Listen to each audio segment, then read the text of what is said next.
महाभारत युद्ध का 18 दिनों का घटनाक्रम। जानिए किस दिन क्या हुआ था। मार्गशीर्ष शुक्ल 14 को महाभारत युद्ध प्रारंभ हुआ था, जो 18 दिनों तक चला था। जानिए महाभारत युद्ध के 18 दिनों में किस दिन क्या हुआ था। पहला दिन। युद्ध के पहले दिन पांडव पक्ष को भारी हानि हुई थी। विराट नरेश के पुत्र उत्तर और श्वेत को शल्य और भीष्म ने मार दिया था। भीष्म ने पांडवों के कई सैनिकों का वध कर दिया था। ये दिन कौरवों के लिए उत्साह बढ़ाने वाला और पांडव के लिए निराशाजनक था। दूसरा दिन। दूसरे दिन पांडवों को अधिक नुकसान नहीं हुआ था। द्रोणाचार्य ने धृष्टद्युम्न को कई बार हराया। भीष्म ने अर्जुन और श्री कृष्ण को कई बार घायल किया। भीम ने हजारों कलिंग और निषाद मार गिराए। अर्जुन ने भीष्म को रोके रखा। तीसरा दिन।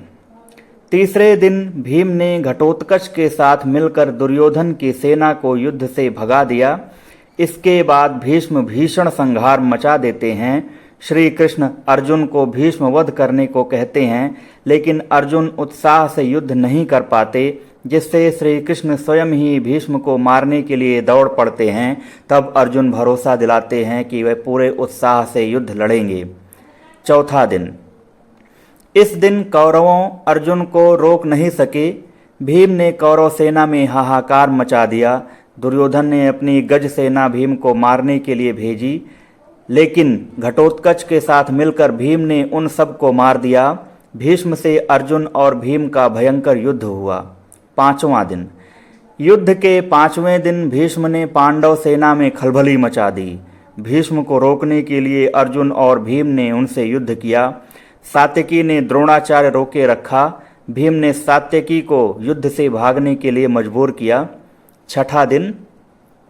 इस दिन भी दोनों पक्षों के बीच भयंकर युद्ध हुआ। दुर्योधन क्रोधित रहा, लेकिन भीष्म उसे आश्वासन देते रहे और पांचाल सेना का संहार कर दिया। सातवां दिन।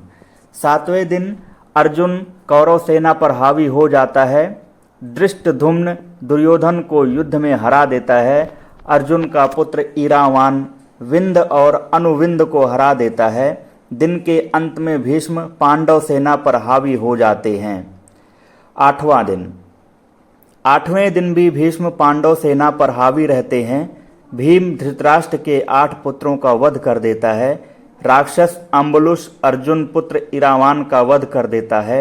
घटोत्कच दुर्योधन को अपनी माया से प्रताड़ित करता है। तब भीष्म की आज्ञा से भगदत्त घटोत्कच भीम युधिष्ठिर व अन्य पांडव सैनिकों को पीछे धकेल देता है। दिन के अंत तक भीम धृतराष्ट्र के 9 और पुत्रों का वध कर देता है। 9वां दिन। 9वें दिन दुर्योधन भीष्म से कर्ण को युद्ध में लाने की बात कहता है।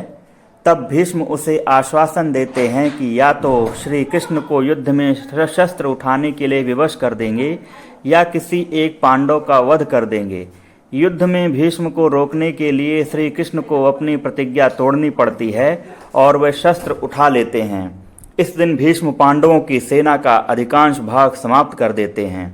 10वां दिन।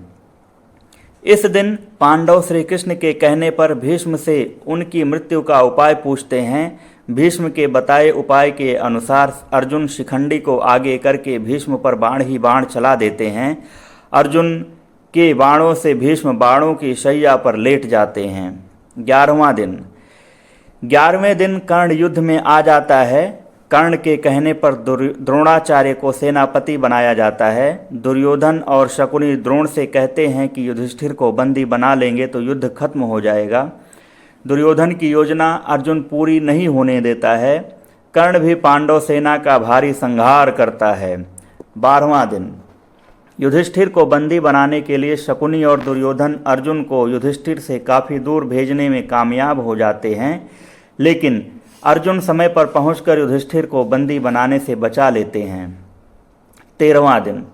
इस दिन दुर्योधन राजा भगदत्त को अर्जुन से युद्ध करने के लिए भेजता है। भगदत्त भीम को हरा देते हैं। अर्जुन के साथ युद्ध करते हैं।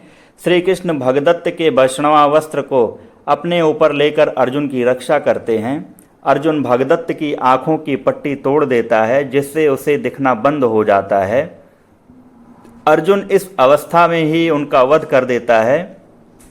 इसी दिन द्रोण युधिष्ठिर के लिए चक्रव्यूह रचते हैं, जिसे केवल अभिमन्यु तोड़ना जानता था, लेकिन निकलना नहीं जानता था। युधिष्ठिर भीम आदि को अभिमन्यु के साथ भेजता है, लेकिन चक्रव्यूह के द्वार पर जयद्रथ सभी को रोक देता है।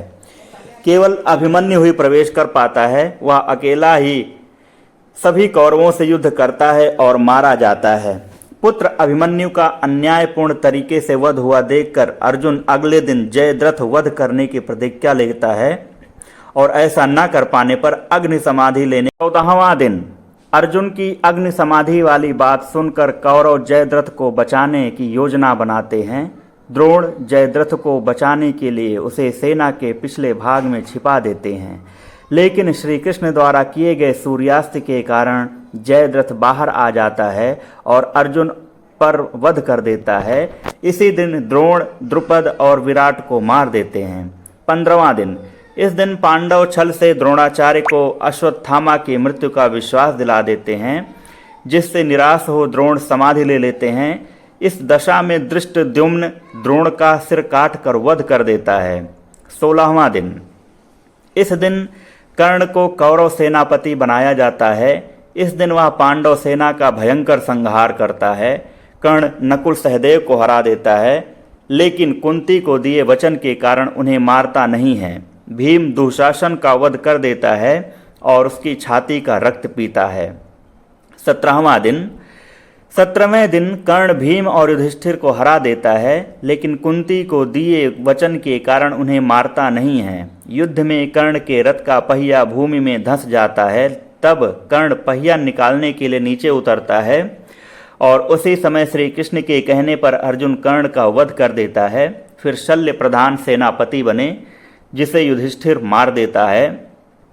18वां दिन इस दिन भीम दुर्योधन के बचे हुए सभी भाइयों को मार देता है। सहदेव शकुनी को मार देता है।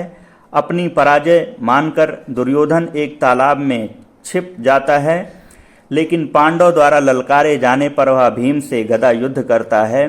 तब भीम छल से दुर्योधन की जंघा पर प्रहार करता है। इससे दुर्योधन की मृत्यु हो जाती है। इस तरह पांडव विजय